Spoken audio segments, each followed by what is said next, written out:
Hey adventurers, welcome to the crew. I'm Sea Lord Janda, and this is my Let's Play of Pillars of Eternity. In the last episode, we spent the entire episode trying to complete a bounty, and finally did. And now we're going to head back into the White March, turn our bounties in, and then deal with a last couple of side quests before we do one last bit of inventory management, and then set about the final quests in the game. And that thing, what's all this stuff? Bunch of things. Oh, and we got a quest. In the Court of Bowing Ashes stands a towering Adra statue intertwined with living trees. Dating back to the Glanfathans, it's believed to represent an Orlan ruler of that lost empire. Though the natural progress of time has done some damage to it, the Glanfathans remember one act of vandalism against it from the early colonial days. During the chaos of the Broken Stone War, 8 explorers ventured deep into Glanfath, made their way to the Court of Bowing Ashes, and scaled the statue to break loose a single eye, large as an Amoa's head and made of pure Adraban. Most of the members of that band were captured and killed by the Glanfathans, but the eye was never recovered. In recent years, rumors have spread through the eastern reach that a new owner of the eye has been attempting to sell it through covert markets. The Glanfath of at least 3 tribes would reward anyone who recovered it. Alright, Horavius, this seems like a job for you. That aside, we are going to make our way to Hearthsong. Because I need to find,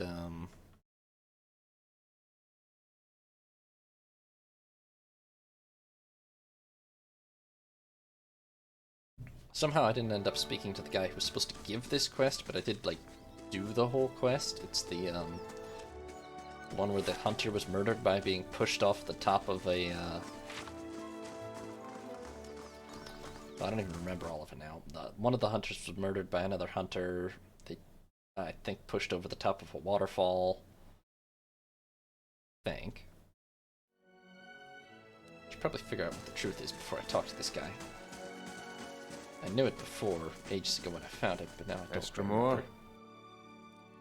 Sensing your approach, an agitated elven hunter suddenly drops his conversation and turns to face you. What kind of courtesy have you learned in your filthy homeland? A red stripe of paint gleams, pearly with sweat, from cheekbone to cheekbone. We speak of Glanfathan matters. Begone! The huntress in the group raises her calloused hand. Still your heart, Rede. Do not forget where you stand. She parts the fine strands of golden hair that float before her face, and acknowledges you with a nod. In the house of our ancestors, in the 6 tribes, we commune as one people. Rede looks away and fumes in a restrained breath. The ancestors will forgive me and my brother when I clean the shame away from his name. He looks at the huntress, and from the taint it has brought to our tribe. What happened to your brother? My brother. The hunter's heavy breathing pauses for a moment. My brother Fiorm is the greatest hunter of our tribe. He set out on a blood hunt, but hasn't returned.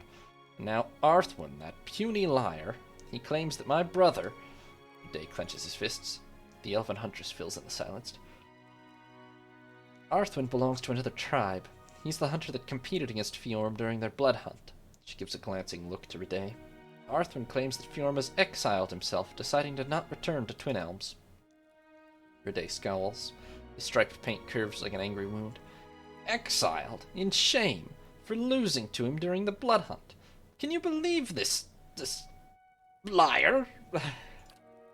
Even though Arthwin returned with the giant Stelgar's fang as proof, it's hard to believe Fiorm would have failed to kill the prey first. The huntress digs her heel in the dark soil. But you cannot claim that yet, Rede. Not until the Glanfatha judge the truth. Arthwin's weak, from a lower tribe. Rede bars his teeth. He lies! I'll find the truth and clean my brother's name. Why would he lie? Rede throws his arms in the air. Why? He looks at you as if the answer were obvious. Rede, please, still your anger. He does not know our customs. The huntress turns to you and nods. Arthwin stands much to gain from claiming a victory over Fiorm. It brings renown and glory to his kin, a lesser tribe, the twice-split Arrows. Arthwin has no history, no name, and now he returns a hero, while my brother... Rede's face twists in ire. Tricked, perhaps worse. What is a blood hunt? We prove our worth in a blood hunt. We set out to stalk and prey, always a dangerous creature, and only one kills it first. The elven huntress interrupts with an exasperated sigh. Yes, but we hunt as pairs, to bond as Glanfathan, as one, not as enemies. 2 hunters, 2 tribes, 1 spirit. That is our way. Rede glowers in response. Our way isn't to lie. We don't betray our brothers and sisters for our own gain. The blood hunt between your brother and Arthur has broken the communion of our tribes, Rede. Do not dig in this wound until you can claim the truth. She turns again to face you. Perhaps our customs appear strange to you, but despite what you now see, we Glanfathans hold our bonds sacred. Tell me about your tribe. Rede's voice swells with pride, for a moment holding his anger at bay. We're the Keepers of the Stone. He lets the name reverberate in the hall. We're the first tribe. Our history runs across the ages to the time of the Builders. The huntress nods. We are one with the past, with our traditions and history. The best crafts and hunts come from our kin. Other tribes look up to our prowess. They're consumed by envy, Rede frowns. That's why Arthwin lies about my brother. His tribe has no history, no glory. But now he claims it for the twice-split arrows, while we're left to bear a false shame. So how do you plan to clear Fjorm's name? A bead of sweat rolls down Rede's forehead and hangs from his red-painted cheekbone like a drop of blood. It quivers as the hunter's muscles twitch. I can't tarry here while my brother's fate remains unknown. The Anamfatha must let me go. To judge Arthwin and to clean our tribe's name, they cannot listen only to your truth. The huntress lowers her head, glancing at you. Before the Anamfatha, only an impartial voice can speak for what happened.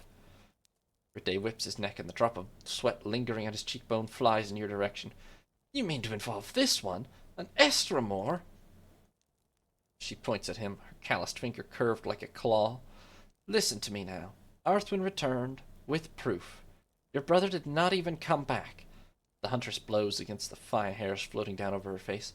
The tribes are split. Something must be done. She looks at you, and this one is known to speak the truth. I can look into this without risking tension between your tribes. Rede turns to face you, his hard features betraying no emotion, and nods.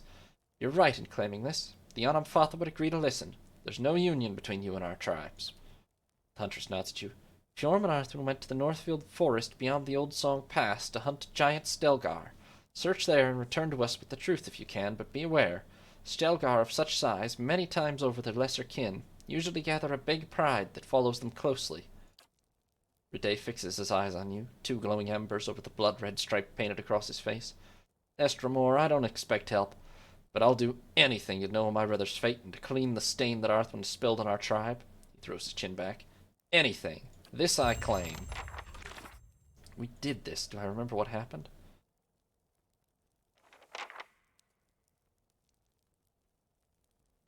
Okay, yes. It almost killed Arthwin atop the... It's good that the journal gives me this much information, actually. It almost found Arthwin, or almost killed Arthwin atop the waterfall. Fiora gravely wounded it with a spear, and successfully killed it, but must have died in the doing so. That's right, they killed each other. I remember the vision just about now. They killed each other, I think, yeah. And then apparently Arthwin came back and lied about what happened. Estramore? You've returned. He glances at the hunters in the group. We hope you've found the truth about my brother's fate. Yes, I have. Speak with the Anamenfath. What did you see? Where's Fjorm? Rede takes a step forward. Tell me. Rede, the huntress thrusts her palm between you and her companion. The truth belongs to all of us, even Arthwin. You know this. Rede hesitates for a moment. He wipes the sweat off his face, leaving traces of red paint on his hands. I'm ready to share the truth with the Anamenfath. He looks up. And I'll make sure that so is Arthwin. Okay, where's the Anamenfath again? When's she? Oh, they're next room. I thought that was the throne area here, but no. Our paths cross again. Galwi-san and Arms. Yes, I've been investigating Fjorm's disappearance. Indeed, Arthwin and Rede have spoken of little else. I do not envy your position, Galwi-san and Arms. Yet your testimony may resolve the tensions between the Keepers of the Stone and the twice-split arrows. She steeples her fingers. When you've gathered your evidence, I'll call a hearing. Yes, let's begin. She nods. I will summon Arthwin and Rede. Their fates and the names of their tribes depend on what you will reveal to us, Galwi-san and Arms.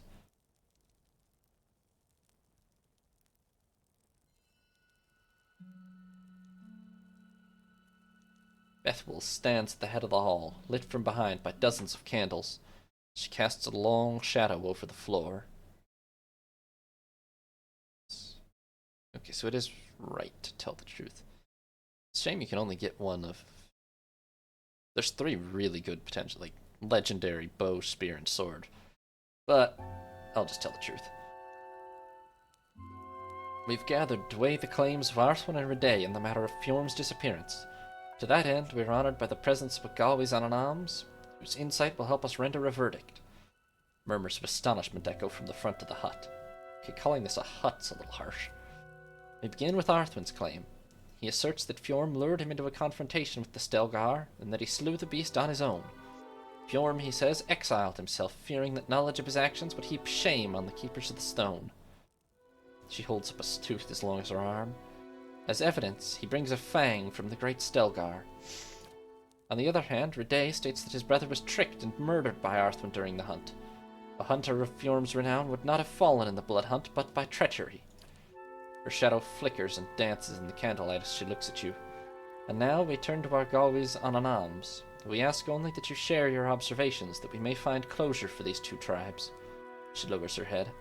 What fate befell Fjorm? Fjorm is dead. What?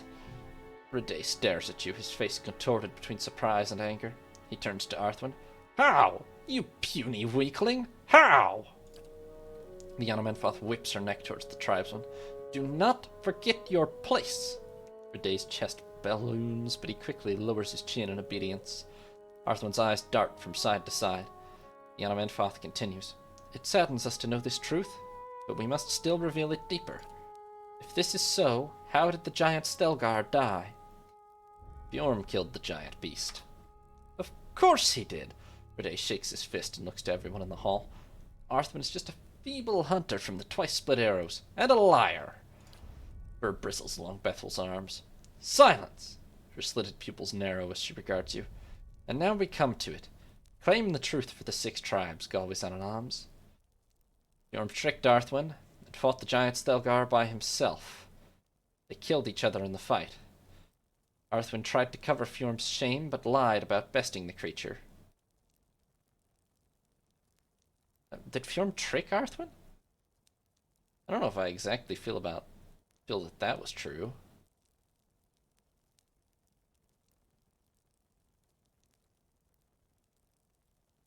Maybe kind of. Your words echo along the passage the 6 to the solemn audience. Bethel nods. It is as you say. We thank you for sharing your truth with us. The Yanomenfoth turns to Arthwin and Riday. Brothers of the tribes, let these wounds mend. Go in peace and contemplate the shame brought into our hearth. Yes, all right, let's talk. She turns back to you. A shame upon both tribes is not what I would have wanted, but we must learn to turn our faces to these hard truths if we're to survive the coming seasons. Your integrity is a boon to us. Please accept this with our thanks. Fjorm did fight the thing alone, but I had gotten the impression that he was basically saving Arthwin's life. That's not how it went. Well, okay. I guess it equalizes the 2 sides a little more. Did Arthwin just... I was going to talk to him. Did he just fade into nothing there? Might have. Okay, but we got the sword. I don't know where it went, but... There it is. Then we also got this, yes. The unlabored blade. That was superb and +5 accuracy. Simple might be as specific as one can be when describing this dagger. Its handle is leather-wrapped and plain. Its blade is bronze. It has no markings, no filigree, no gems or fancy metalwork. It appears well made, but it's so unremarkable that it's a challenge to judge. There's a sense in holding it that there must be something more there, if only because it's difficult to believe that any craftsman would take so little pride in his work. +5 accuracy and superb. I mean, it's a really good dagger. I think I've read about this one in the wiki. I think... Let me check to be sure, but... This is one of those classic, hate yourself kind of weapons. It's soulbound, and... Yeah.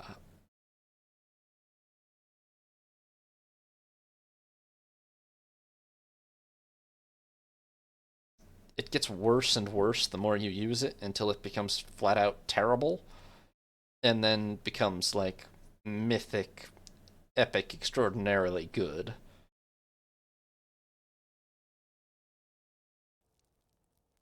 But I don't know who I would give it to. I guess the Devil of Karok is the only real candidate. He's using this mace already, too.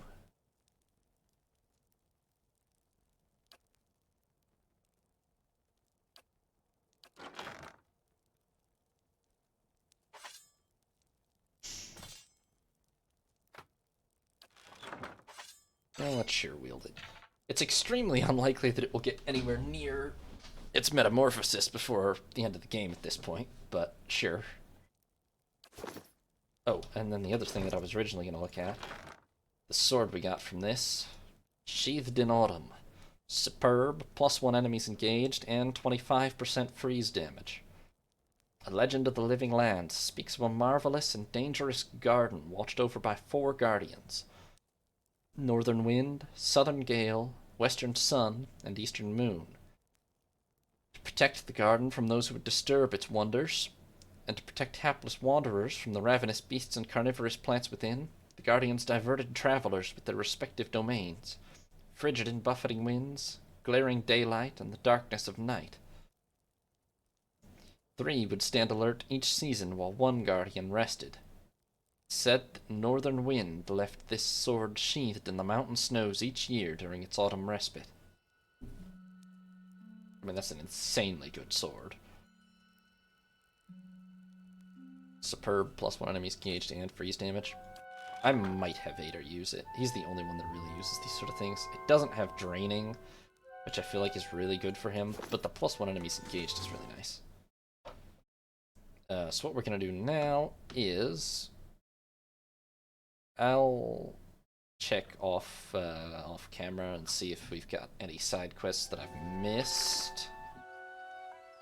But I think we're down to just the Craigholt stuff and then Haravius' quest. Oh, and these bounties.